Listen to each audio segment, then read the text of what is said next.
Matthew, tell us what you're witnessing there. Stop. Jim, we've come out of the centre of the Ukrainian capital, Kyiv, and we are here at the Antonov airport, which is about 25 kilometres, 15 miles or so out of the centre. These troops you can see over here, stand up, Lewis.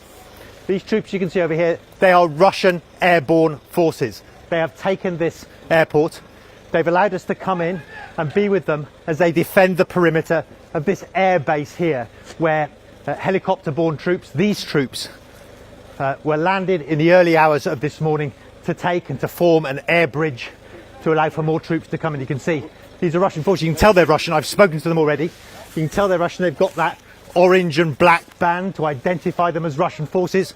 I've spoken to the commander on the ground there within the past few minutes, and he said they are now in control of this airport. And within the past few seconds, just before you came to us, they were engaged in a firefight, presumably with the Ukrainian military, which says it is staging a counter-offensive to try and take back this airport. We can tell you now, I'm standing outside the perimeter of this Antonov airbase, and it has not been taken back by the Ukrainian military. It is the Russian military. You can see them now moving back to a different position. It is the Ukrainian military who say they are now in control. This is about, I would say, about 20 miles from the centre of the Ukrainian capital.